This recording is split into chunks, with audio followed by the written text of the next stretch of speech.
Doctor BR Ambedkar के कथन से अपनी बात रखना चाहती हूँ।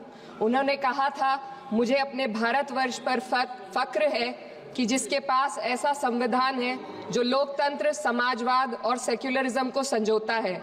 लेकिन आज ऐसा लगता है जैसे संविधान की किताब तो है, पर इसे चलाने वालों का ईमान गुम हो गया है। आज हिंदुस्तान में हर वर्ग को किसी न किसी चुनौती का सामना करना पड़ रहा है, मगर अल्पसंख्यक, खासतौर पर मुसलमानों पर जो कहर टूटा है वो किसी से छुपा नहीं है। ये लोग सिर्फ अपने मजहबी पहचान की वजह से निशाने पर हैं। संविधान का अनुच्छेद 15 कहता है कि किसी भी नागरिक के साथ धर्म, जाति या किसी और वजह से भेदभाव नहीं होना चाहिए, लेकिन हकीकत इसके उलट है। हालात इस कदर बिगड़ चुके हैं कि hate speech, mob lynching, bulldozer द्वारा घरों को गिराने की घटनाएं आम हो गई हैं, खास तौर पर उत्तर प्रदेश में, जहां ऐसा लगता है जैसे कानून के नाम पर जंगल राज चल रहा हो।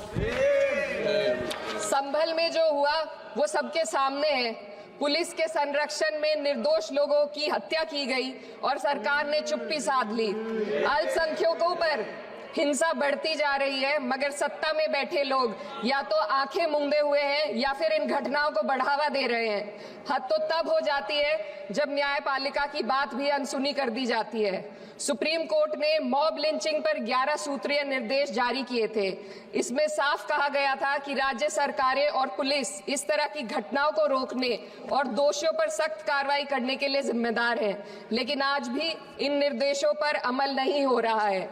हाल ये है कि मॉब लिंचिंग को रोकने की बजाय सत्ता में बैठे लोग आग में घी डालने का काम कर रहे हैं। उनकी जुबान से ऐसी बातें निकलती हैं जो नफरत को और बढ़ावा देती है। ये अशांति अब इतनी गहराई तक फैल चुकी है कि हमारे समाज के धर्मनिरपेक्ष चरित्र पर गंभीर सवाल उठ रहे हैं। साल की शुरुआत में ही कई राज्यों में दुकानदारों को अपने नाम बोर्ड पर लगाने के लिए मजबूर किया गया। इसे सेहत और सुरक्षा के कानूनों का हिस्सा बताया गया, मगर असल मंशा कुछ और थी। ये कदम खास तौर पर मुसलमान दुकानदारों को निशाना बनाकर उठाया गया ताकि उनकी रोजी रोटी पर चोट की जाए। पिछले हफ्ते मुरादाबाद में एक मुस्लिम डॉक्टर को हिंदू बहुल्य मोहल्ले में घर खरीदने पर विरोध झेलना पड़ा। वजह बताई गई कि इससे मोहल्ले की सामाजिक शांति बिगड़ जाएगी। अब आप ही बताइए, क्या ये वजह सही है, जायज है? असल में ये छोटी बड़ी घटना इस बात का सबूत है कि सांप्रदायिकता को बढ़ावा देने वाले बयान और नीतियां हमारे समाज को अंदर से खोखला कर रही है। उत्तर प्रदेश में यति नरसिंहानंद ने बेहद घटिया बयान दिया, लेकिन सरकार इन बयानों पर कोई कार्रवाई नहीं कर रही। हेट स्पीच न केवल जनमानस के विचारों को प्रदूषित करती है, बल्कि इससे अब संवैधानिक पदों पर बैठे लोगों को भी प्रभावित कर दिया है। अभी हाल ही में माननीय उच्च न्यायालय इलाहाबाद के माननीय न्यायाधीश ने ऐसे बयान दिए जिसका संज्ञान खुद सुप्रीम कोर्ट को लेना पड़ा।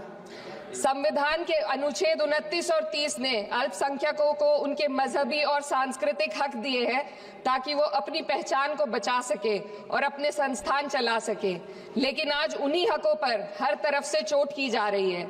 वक्फ जैसे बिल लाकर उनके धार्मिक अधिकारों को छीनने की कोशिश की जा रही है।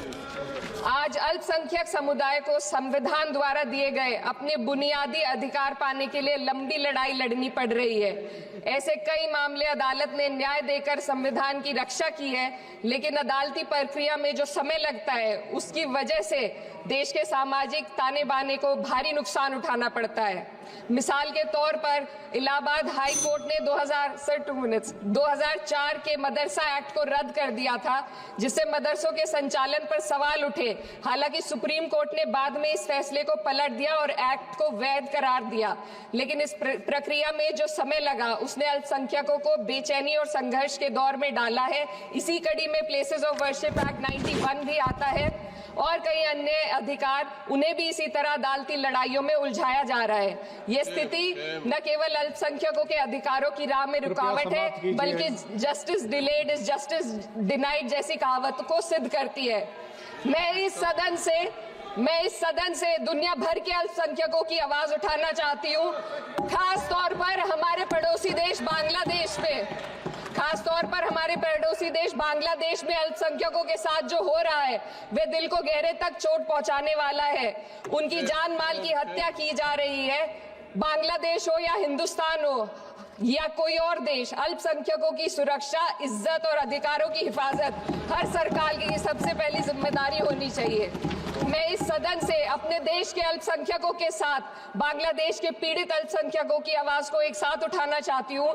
ये वक्त की पुकार है कि हम सब मिलकर ये सुनिश्चित करें कि किसी भी इंसान को उसकी पहचान या मजहब के कारण डरकर जीने पर मजबूर ना होना पड़े। जहां हक छीने जाते हैं वहां अमन खो जाता है। ये बात हर सरकार को समझनी चाहिए। अगर हम सच में अपने संविधान का सम्मान करना चाहते हैं तो हमें नफरत और भेदभाव को खत्म करना होगा। हमें ये दिखाना होगा कि ये मुल्क हर वर्ग, हर जाति, हर धर्म और हर समुदाय का है और जब तक ऐसा नहीं होगा तब तक संविधान की आत्मा सिसकती रहेगी। सर, अपनी बात को खत्म करते हुए मैं एक शेर अर्ज करना चाहती हूँ। ये दाग दाग उजाला, ये शब गजीदा शहर, वो इंतजार था जिसका, ये वो शहर तो नहीं। लेकिन अगर इस सदन में बैठे हम सभी सदस्य ये ठान ले कि हमें संविधान के मूल्यों को लागू करना है और उसे लागू करने का प्रयास करें तो वह सुबह जरूर आएगी जिसके लिए लाखों भारतवासियों ने अपने जानों की कुर्बानी दी थी।